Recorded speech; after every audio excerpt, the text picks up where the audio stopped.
Fala assim, olha, eu vou te dar uma carta, você vai ao rei de Israel, entrega a carta, porque eu vou dizer nessa carta que você estará indo para ser curado. Aí o rei recebe, ao receber, o rei de Israel, ao receber essa carta, ele fica apavorado, ele fica em grande aflição, porque ele pensa que Naamã está indo com essa carta sob o pretexto de um ataque a Israel. Então, o rei de Israel rasga as suas vestes, porque ele pensa que algo vai acontecer. Aí Eliseu fica sabendo. E Eliseu, então, fala assim, não precisa ficar aflito, rei. Faz o seguinte, mande este homem para vir falar comigo. Né? Qual que é o versículo aí que nós já estamos? No verso... Não, quando ele fala, vá visitar o profeta, te darei passa. Naamã contou ao rei. Quando Eliseu, o homem de Deus, soube que o rei havia rasgado suas vestes, disse, é o 8, vai lá, isso.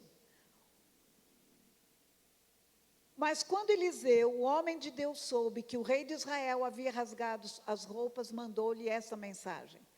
Por que o rei ficou tão aflito? Envia Naamã a mim, e ele saberá que há um profeta verdadeiro em Israel. Outra versão fala assim, e ele saberá que há Deus em Israel. Naamã, ele era ousado, o profeta ousado, ele de fato recebeu unção dobrada, né, de Elias. Então, Naamã vai com toda a sua comitiva até a porta de Eliseu, só que Eliseu não o recebe.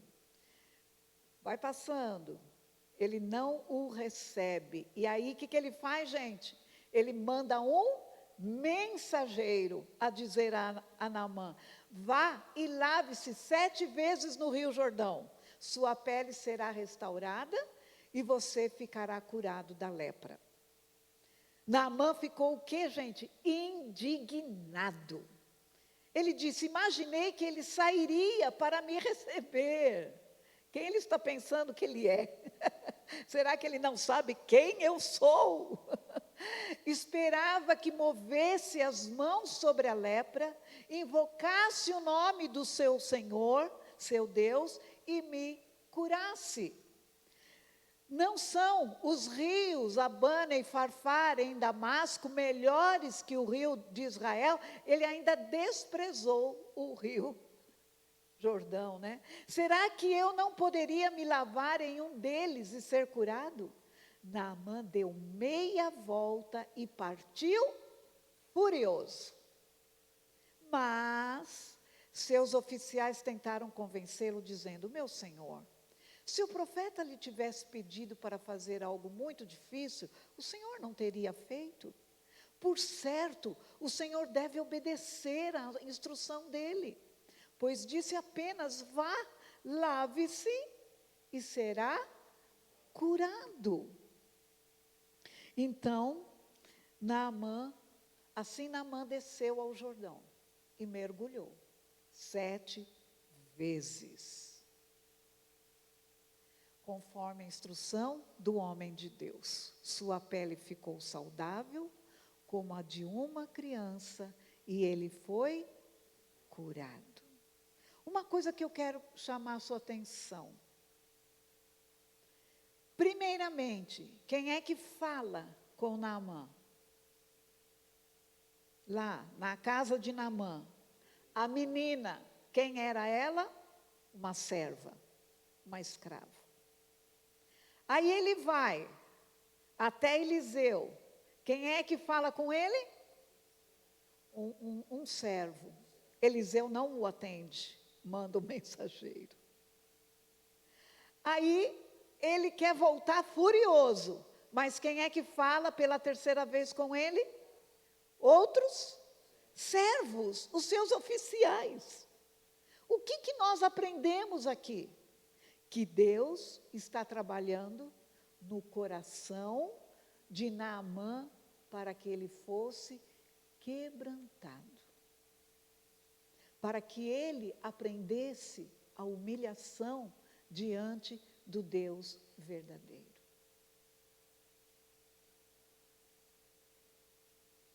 Ele precisava se esvaziar de si. É interessante a maneira, né? O primeiro momento a gente pensa assim, nossa, por que Eliseu não atendeu? Se ele mesmo falou com o rei, manda ele vir até mim.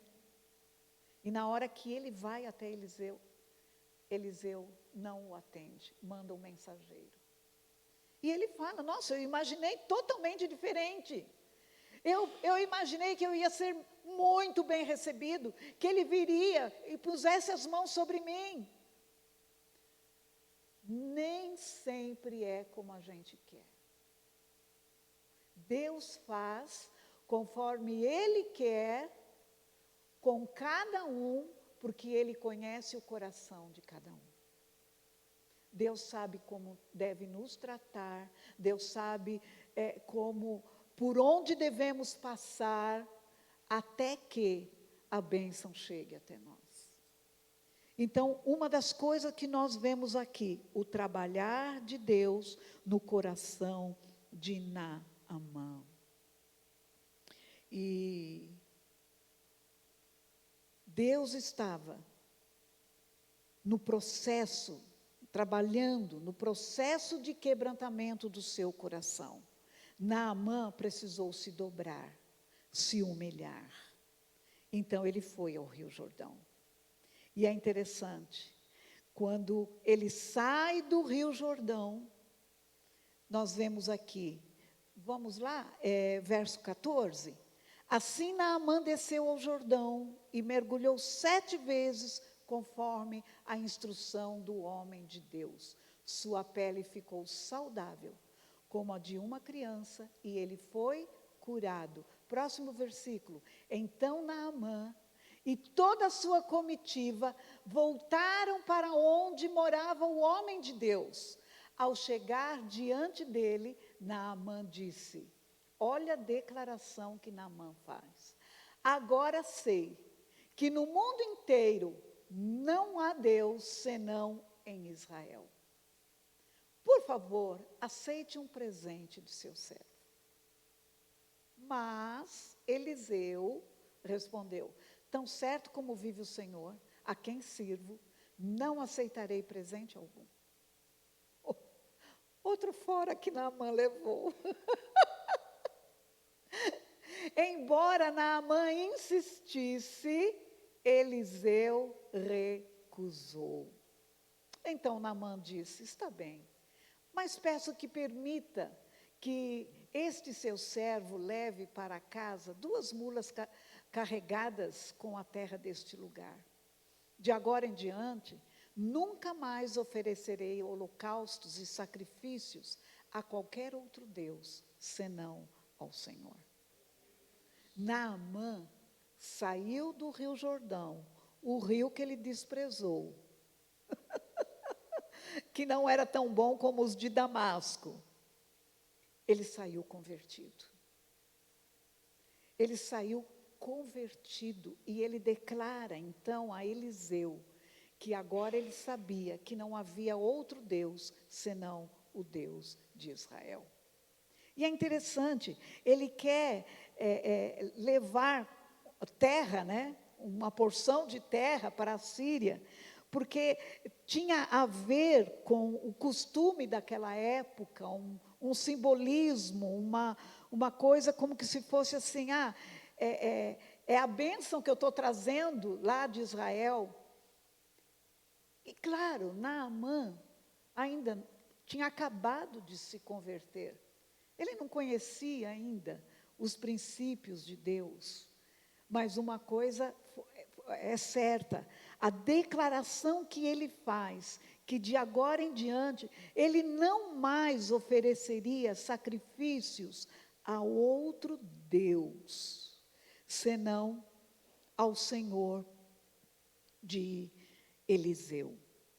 E então, nós vemos que há uma atitude impressionante de Eliseu. Eliseu recusa os presentes de Naamã. Eu vejo aqui a seriedade de Eliseu para com Deus. Eliseu, por toda a unção que ele tinha, que tinha sobre a vida dele, quando a gente lê a história de Eliseu, ele realizou coisas extraordinárias. Mas ele era plenamente consciente de que era Deus que operava as maravilhas. Não era ele. Naamã não sabia, ele precisava compreender isto. Então, Eliseu, um homem extremamente sério com Deus, servo de Deus, ele não aceita, ele tinha consciência que não era ele, e que ele jamais roubaria a glória de Deus, que toda a glória deveria ser dada somente a Deus. Então ele fala, não. Ele não era um fazedor de milagres, atrás de dinheiro. Ele era apenas servo, ele era apenas um instrumento, que sobre ele repousava a unção que era de Deus. Então, nós vemos aqui essa atitude bonita de Eliseu, com este coração íntegro para com Deus, porque ele sabia que a cura de Naamã foi uma manifestação da graça de Deus sobre Naamã, da misericórdia, da graça de Deus, e Naamã precisava entender isto. Então, agora, ele concorda, ele vai embora, né? Mas é interessante que ele fala para Naamã no verso 18, mas o Senhor me perdoe por uma coisa, verso 18.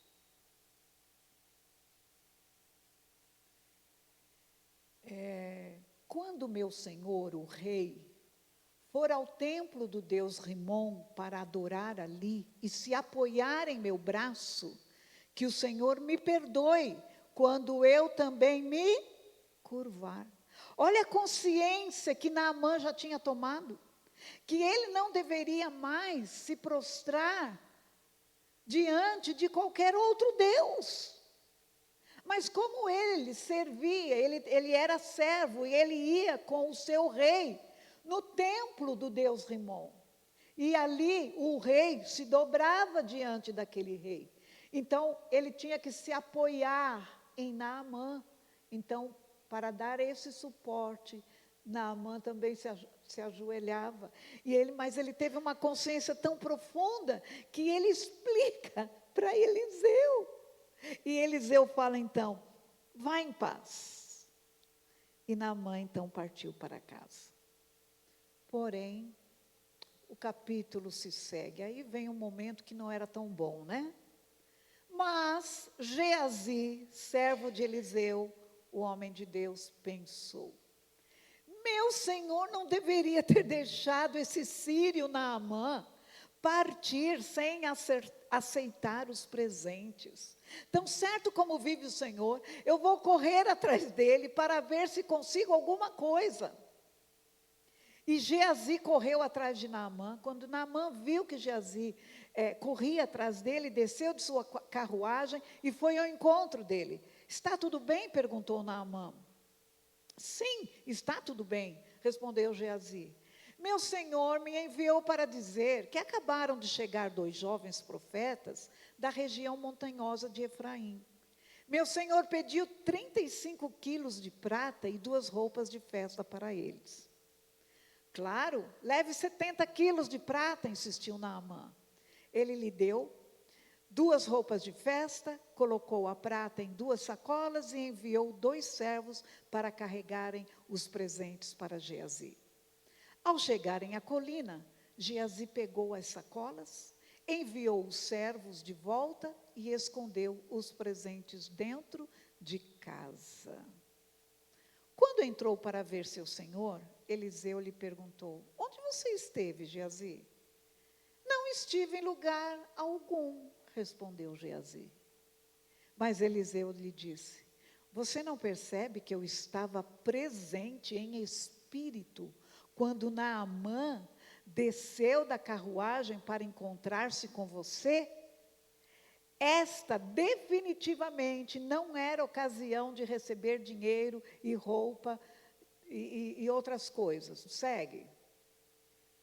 Por isso, você e seus descendentes sofrerão da lepra de Naamã para sempre. Quando Geazi saiu dali, seu corpo estava coberto de lepra, sua pele estava branca como a neve.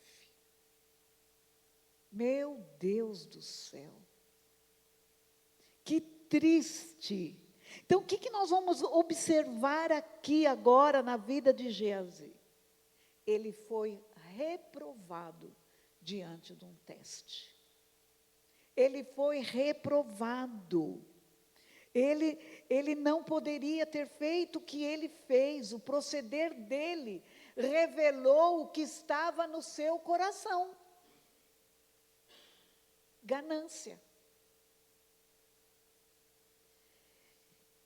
Mostrou que o coração dele não era inteiro para com Deus. Coração dividido.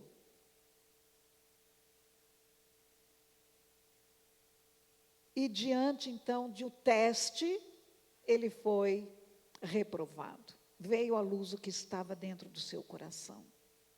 A ganância. E aí, ele mente para Naamã. Depois, ele mente para Eliseu. Que coisa feia. Então, a queda de Geazi foi terrível. Aí eu fiquei pensando, gente, quanto que Geazi já havia aprendido com Eliseu? Há quanto tempo ele andava com Eliseu? Quantos milagres ele viu Eliseu realizar? Se ele não conhecia Elias, com certeza ele já tinha aprendido sobre Elias. O que Elias fez, e como Elias preparou Eliseu, e agora eu, Eliseu, estou preparando você, Geazi. Ele era discípulo de Eliseu. Sabe o que eu aprendi aqui, gente? Nós podemos ter os melhores mestres na nossa vida. Nós podemos ter os melhores líderes na nossa vida. Mas se nós não tivermos um coração inteiro para com Deus, uma hora isso vem à luz. Uma hora isso é revelado. Uma hora, diante de um teste, diante de uma prova, nós corremos o grande risco de cairmos, como Geazi caiu. Agora, diante dessas personagens que nós vemos na história, aquela jovem escrava, que era uma menina de fé e comprometida com Deus, que foi muito corajosa para falar com o seu senhor, a sua senhora. Com quem que você se identifica nesses personagens? Naamã, necessitado de uma intervenção de Deus. Naamã, com certeza, ele vivia aflito porque ele sabia que a lepra era uma enfermidade incurável. Então, você imagina você sendo acometido por uma enfermidade e sabendo que ela é incurável. Embora, lá no Antigo Testamento, muitas pragas que eram que as pessoas eram acometidas, que eram chamadas de lepra, havia um tipo de lepra, e provavelmente esse era o tipo de lepra de Naamã, que não era contagioso. E ele não precisava, então, viver isolado. Mas era incurável. Então, mas ele, necessitado, porém, com um coração muito cheio de si, ele foi tratado. E Deus usou os pequenos para falar com ele. As boas novas chegam também através de pessoas comuns. Foram pequenos, pessoas que não tinham alta posição, como ele estava acostumado. Ele era um guerreiro de muitos êxitos nas batalhas. E ele tinha um conceito muito alto diante do seu rei.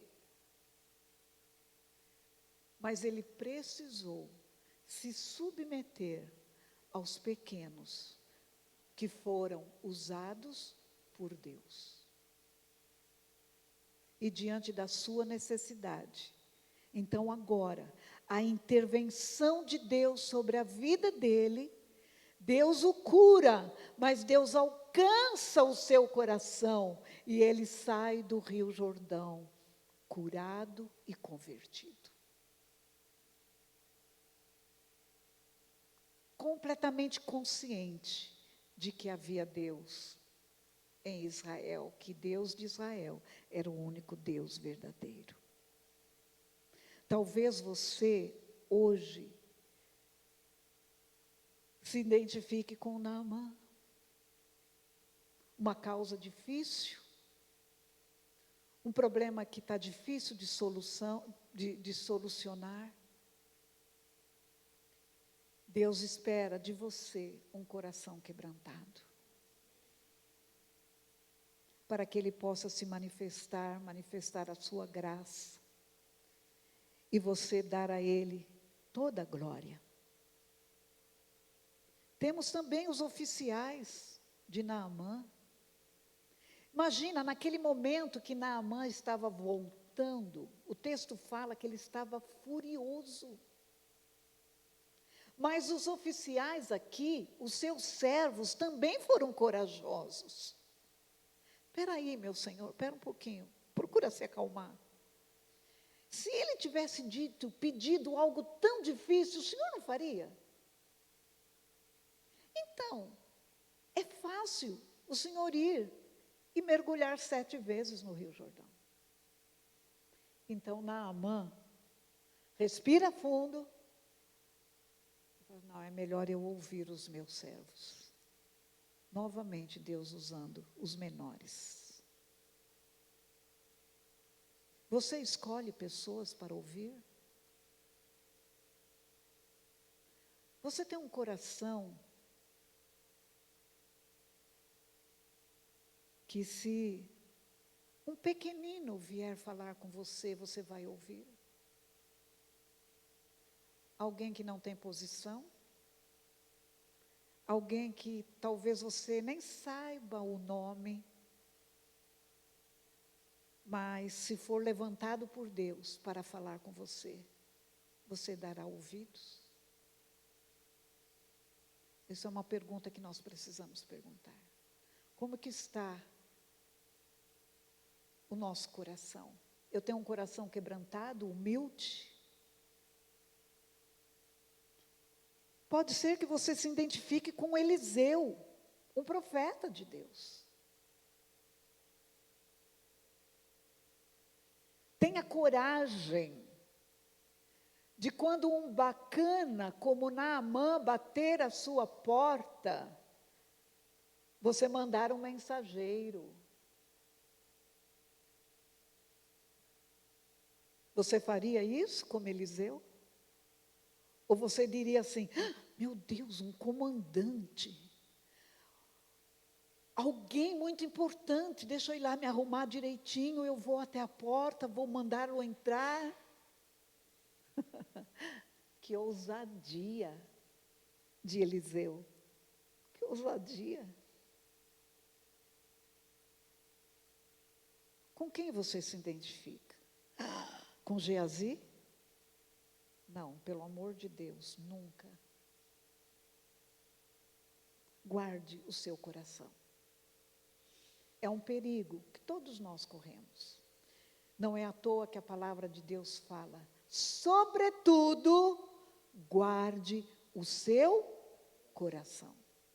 Então, é dever nosso, eu que devo proteger o meu coração, a minha mente e o meu coração. Nunca seja como Geazi. Meu Deus, quanto que Geazi já aprendeu com... E aí me faz me lembrar, um tempo antes, no capítulo anterior, no capítulo 4, tem a história da mulher sunamita, que Eliseu fala para Geazi, e o que a gente pode fazer por essa mulher? E Geazi dá uma ideia fantástica, ele falou assim, ela não tem filhos. Aí tá. Aí, quando Eliseu encontra com a sunamita, ele fala assim, olha, daqui a 1 ano você terá um filho nos seus braços. Enfim, passa-se a história, depois você pode ler no capítulo 4. Esse filho, quando está com o pai, adoece, morre. Aí ela imediatamente vai buscar chamar Eliseu.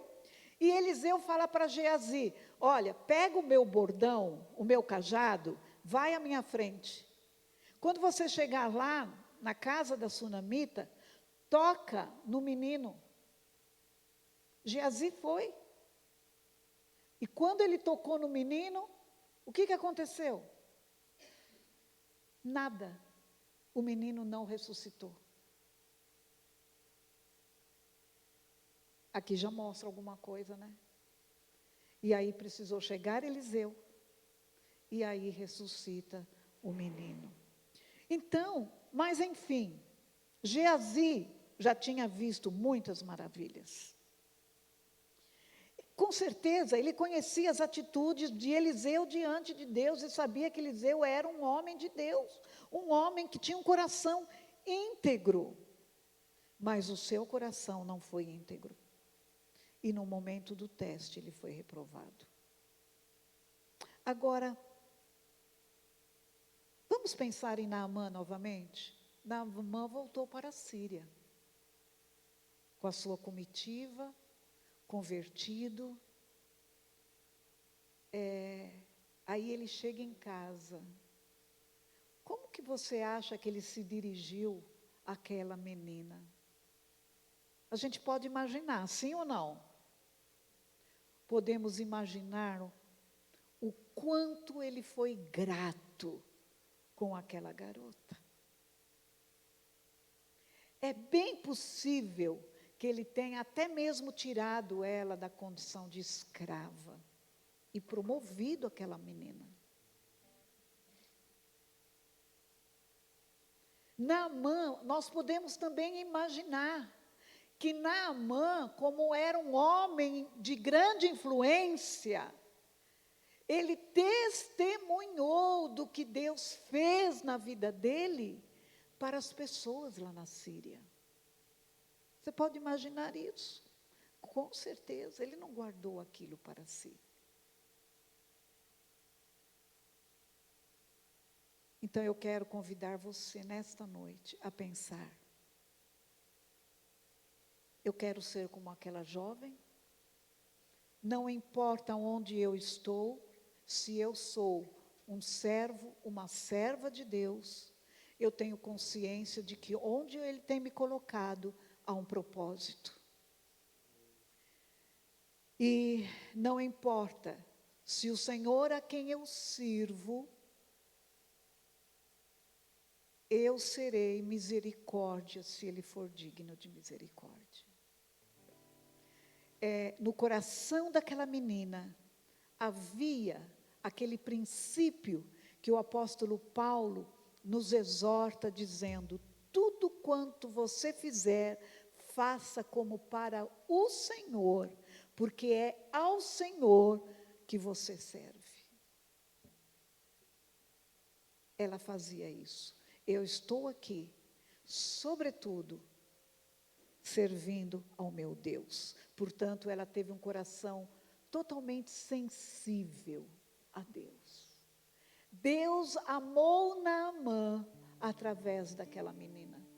Deus foi rico em misericórdia para com Naamã através daquela menina. Ah, se o meu Senhor fosse a Samaria, o profeta oraria e ele seria curado.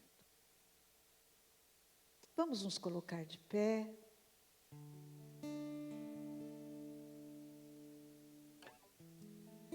Espírito Santo, nós queremos te agradecer pelas ricas lições que nós aprendemos nesta noite, com a história de Naamã. Todos esses personagens envolvidos nesta história. Nós queremos, Senhor, ser como aquela menina, ser como os servos de Naamã, ser como Eliseu, ter a unção de Eliseu, ter a coragem daquela menina, a coragem daqueles servos.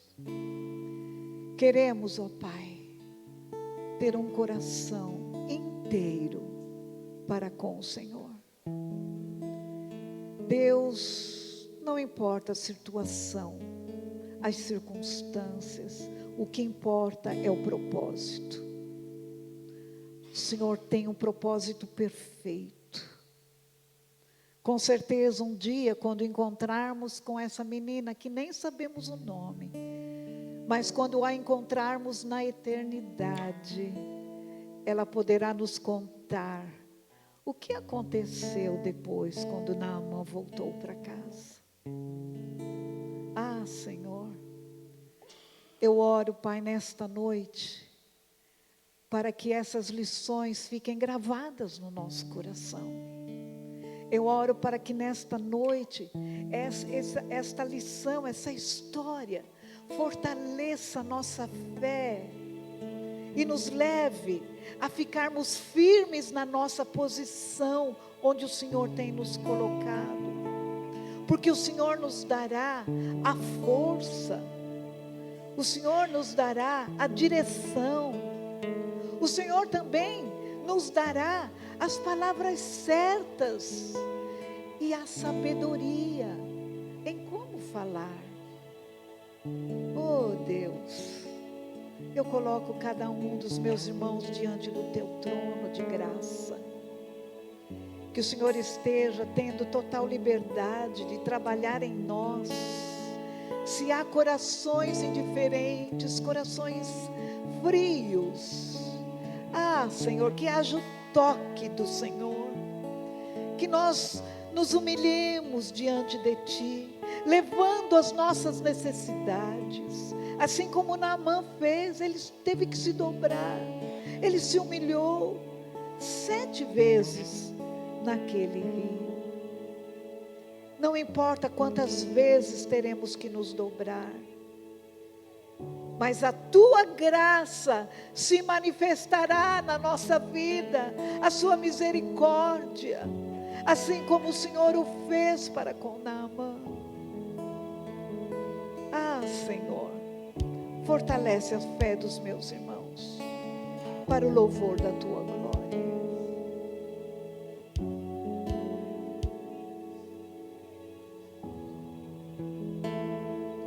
Meu orgulho me tirou do jardim, tua humildade colocou jardim em mim. Se eu vendesse tudo que tenho, em troca do amor eu falharia.